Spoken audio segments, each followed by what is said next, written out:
Evening to all of you दोस्तों, स्वागत है जनरल नॉलेज की क्लास नंबर 60 में आप सभी का।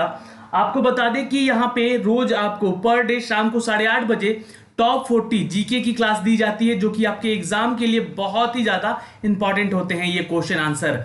दोस्तों, अगर ये क्वेश्चन आंसर अगर आप लोग रेगुलर कर रहे हैं तो इसका टेस्ट भी दिया कीजिए। टेस्ट के लिए हम लोगों ने लिंक नीचे दे रखा है डिस्क्रिप्शन में, वहां से जाके टेस्ट जरूर दें और अपने आप को खुद को जज करें कि कितना आप लोग अभी तक क्वेश्चन कर रहे हैं, तो यहाँ एग्जाम में सही करके आओगे। ओके दोस्तों, इन क्लास का पीडीएफ जो है आपको टेलीग्राम पे और इसके ऑफिशियल वेबसाइट पे शेयर कर दिया जाता है। टेलीग्राम पे आपको विथ वीडियो इसका जो है शेयर किया जाता है, ताकि कोई भी नोटिफिकेशन अगर नहीं जाता है यूट्यूब के जरिए तो आप तक सबसे पहले ये पहुंचाया जा सके। ओके, और देखिए अगर आपको नोटिफिकेशन चाहिए तो सब्सक्राइब कीजिएगा चैनल को बेल आइकन दबा के, ताकि हर वीडियो का नोटिफिकेशन आप तक पहले पहुंच सके। क्लास की टाइमिंग है दोस्तों शाम को 8:30 बजे, और देखिए यहाँ पे बाकी अदर क्लासेस हैं, इनकी भी टाइमिंग यहाँ पे दी गई है, और इन सभी को अटेंड करें आप लोग अपने अपने चैनल पे, जो कि सक्सेस की 98 है। अब देखते हैं आज का पहला प्रश्न। आशा करते हैं कि सभी लोग जुड़ चुके होंगे। तो पहला प्रश्न है दोस्तों आपके सामने ये रहा, फ्लूवियल लैंडफॉर्म किसके द्वारा बनाए गए हैं? एयर यानी कि वायु, वाटर यानी कि पानी, केमिकल यानी कि रसायन, मैकेनिकल फोर्स यानी कि यांत्रिक बल। चलिए आंसर कीजिएगा, 3 सेकेंड का टाइम देते हैं आपको। हर क्वेश्चन का आंसर देने के लिए आपको यहां पे 3 सेकेंड का टाइम मिलेगा। तो fluvial landform are created by, note कर लीजिएगा, इट्स अ बी, वाटर यानी कि पानी से बनता है। Question number 2, Pohang iron and steel company निम्नलिखित में से किस देश में है? Pohang iron and steel company निम्नलिखित में से किस देश में है? ऑप्शंस है South Korea, North Korea, China या जापान। 3 सेकेंड का टाइम है आपके पास, नीचे कमेंट जरूर कीजिएगा। आंसर है यहाँ पे इट्स ए, साउथ कोरिया। अब आपको यहाँ पे नीचे एक टास्क दे रहा हूं दोस्तों, साउथ कोरिया का यहाँ पे कैपिटल नेम बताना है, ठीक है, इसकी कैपिटल सिटी बताना है। ओके, साउथ कोरिया की, नीचे कमेंट जरूर कीजिएगा, आपका टास्क नंबर 1 है ये। क्वेश्चन नंबर 3, पृथ्वी की सतह के पास वायुमंडल की निचली परतों को गर्म करने के लिए गर्मी के हस्तांतरण के निम्नलिखित तरीकों में से कौन सा अधिकतम जिम्मेदार है? तो सूर्य की विकिरण यानी कि रेडिएशन ऑफ सन, पृथ्वी की विकिरण यानी कि रेडिएशन ऑफ अर्थ, या फिर कंडक्शन जो कि आचरण कहते हैं, या फिर कन्वेक्शन यानी कि संवहन कहते हैं। तो पृथ्वी की सतह पर वायुमंडल की निचली परतों को गर्म करने के लिए जो गर्मी हस्तांतरित यानी कि हस्तक्षेप करती है, वो कहलाती है दोस्तों पृथ्वी के विकिरण के चलते, ओके, जिम्मेदार होती है। क्वेश्चन नंबर 4, निम्नलिखित में से कौन सा पानी के शरीर का सबसे निचला स्तर है? चलिए, जैसे कि महासागर या झील। निम्नलिखित में से कौन सा पानी के शरीर का सबसे निचला स्तर है, जैसे कि महासागर या झील? तो आंसर कीजिएगा, it's a C, benthic. Note कर लीजिएगा, बेंथिक। ओके, अगला क्वेश्चन देखते हैं, क्वेश्चन नंबर 5, कंपास में चुंबकीय सुई का सूचक या तीर निम्न में से कौन सा इंगित करता है? कंपास में, जी हाँ, आप लोगों ने कंपास देखा होगा, द पॉइंटर और arrow of the magnetic needle of the compass indicate which among the following. तो आंसर देखिए यहाँ पे नोट कर लीजिएगा, इट्स अ डी, चुंबकीय दक्षिणी ध्रुव को इंडिकेट करता है। ओके, चलिए क्वेश्चन नंबर 6, यदि x और प्लेस y, जी हाँ, x एंड प्लेस, देखिए यहाँ पे हिंदी थोड़ा सा यहाँ पे गड़बड़ हुआ है, और x और y जो है दोनों ही भूमध्य रेखा पर स्थित है और 18,520 किलोमीटर की दूरी पर है, तो उनके अनुदैर्ध्य के बीच अनुमानित अंतर क्या होगा, कितने डिग्री का होगा, ये बताइए। ये एक न्यूमेरिकल क्वेश्चन है दोस्तों, आंसर मैं बता देता हूं यहाँ पे, इट्स अ सी, नोट कर दीजिएगा, 166 डिग्री। ओके, चलिए अगला क्वेश्चन देखते हैं, क्वेश्चन नंबर 7 का आंसर कीजिएगा। निम्नलिखित में से किस बायोग्राफिकल सीमा ने इंडो मलाया इकोजोन और ऑस्ट्रेलेशिया इकोजोन के जीवों के एक दूसरे से अलग करने का ऑस्ट्रेलिया से अलग अलग जीवों के योगदान दिया है? Which among the following biographical boundary kept the fauna of Indomalaya, नोट कर लीजिएगा, ecozone and the Australia's ecozone isolated from the another contributing the distinctly difference fauna of Australia's. तो ये क्वेश्चन लंबा है, देखिए समझने की कोशिश कीजिएगा कि इनमें से किस बायोग्राफिकल सीमा, ये बायोग्राफिकल जो बाउंड्री की बात हो रही है उसकी बात कर रहे हैं कि ऑस्ट्रेलिया को अलग करता है किससे, तो फाउना से, ओके, फाउना ऑफ ऑस्ट्रेलिया से, ओके। तो यहाँ पे आंसर कीजिएगा, इट्स अ बी, नोट कर लीजिएगा, स्ट्रेट ऑफ लुम्बर्ग। क्वेश्चन नंबर 8, निम्नलिखित में से कौन सा द्वीप ब्रिटेन और अर्जेंटीना के बीच विवाद का मुद्दा है? यूके और अर्जेंटीना के बीच का ये मुद्दा है, ये क्वींसलैंड, सेशल्स या अब्रूका या फॉकलैंड। तो आंसर कीजिएगा दोस्तों, it's a D, Falkland, okay, note कर लीजिएगा, आंसर होगा डी यहाँ पे। क्वेश्चन नंबर 9 का आंसर कीजिएगा, यूरेनियम उत्पादन में निम्नलिखित देशों में से कौन सा देश शीर्ष पे है? यूरेनियम के सबसे ज्यादा उत्पादन में जो देश का नाम है उसका आंसर है दोस्तों, नोट कर लीजिएगा, it's a D, Kazakhstan, okay, note कर लीजिएगा, कजाकिस्तान, ओके। अगला क्वेश्चन देखते हैं, क्वेश्चन नंबर 10, रेगिस्तान निम्नलिखित देशों में से किसका एक हिस्सा है? Registan desert is a part of among the following country, Pakistan, Afghanistan, Tajikistan या तुर्कमेनिस्तान। तो आंसर कीजिएगा दोस्तों, it's a B, Afghanistan, note कर लीजिएगा। चलिए क्वेश्चन नंबर 11 का आंसर कीजिएगा। अब हम आ चुके हैं थोड़ा पॉलिटी के ऊपर, अभी तक ज्योग्राफी के क्वेश्चन देख रहे थे, अब पॉलिटी में आ चुके हैं कि संविधान की एक नई प्रमुख विशेषता जैसे कि सरकार की संसदीय संरचना, प्रांतीय स्वायत्तता और द्विसदनीय केंद्रीय विधायिका और शक्तियों के पृथक्करण के सिद्धांत के तौर पर इसको लिया गया है। तो वो कौन सा एक्ट है? तो इसका नाम कीजिएगा दोस्तों, यहाँ पे ये क्वेश्चन मैं आपको पहले करा चुका हूं। आंसर है दोस्तों, power are directly taken from the government of India act 1935, okay. चलिए क्वेश्चन नंबर 12, भारत के किसी भी निर्वाचन क्षेत्र में अब तक किसी भी चुनाव में सबसे अधिक उम्मीदवार क्या हुए हैं? कितने हुए हैं?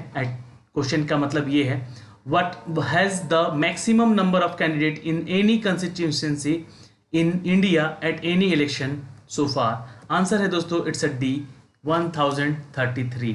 ये किसी को नहीं पता होगा आई थिंक, अगर पता भी होगा तो यहाँ पे कंफ्यूजन में होंगे, क्योंकि 533 तो बहुत बार हुए हैं, पर 1033 जो है ये किसके समय में हुआ था? ये आपको मैं बता दूं, इंदिरा गांधी के समय में, ठीक है, नोट कर लीजिएगा। चलिए अगला क्वेश्चन है यहाँ पे, as per the code of conduct by election commission of the India for party in power, ministers and or other authorities shall not the sanction grant payment out of the discretionary fund from what time?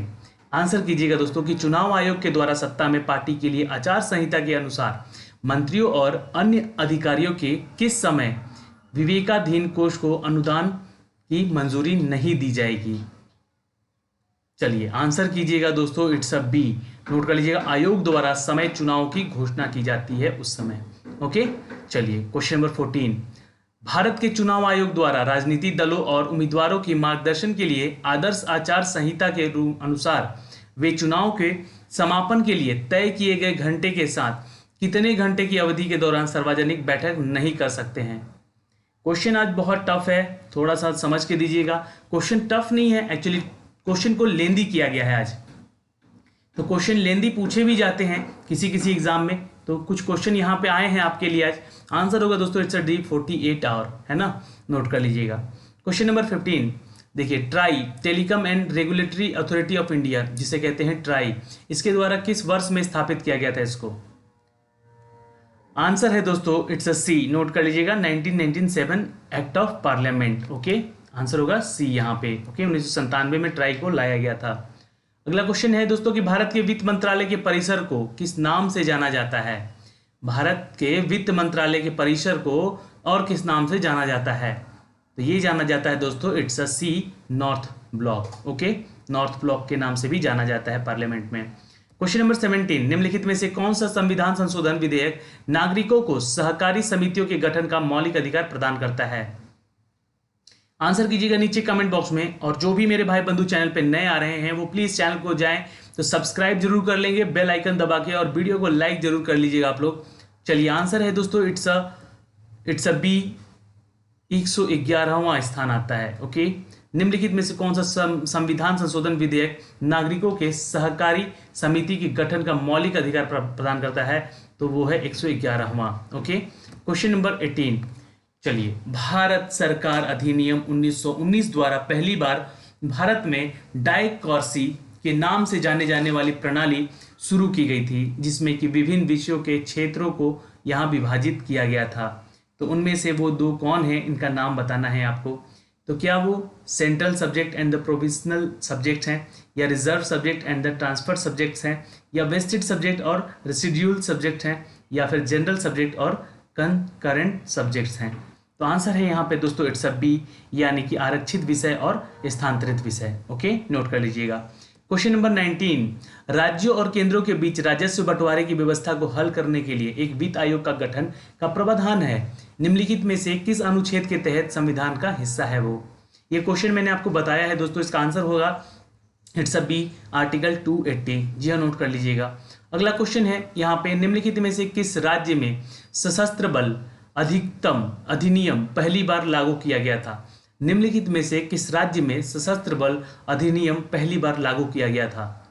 तो answer कीजिएगा दोस्तों it's a D, 7th north east state.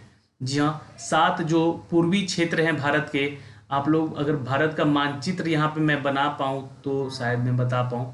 ठीक है, ये बन तो गया।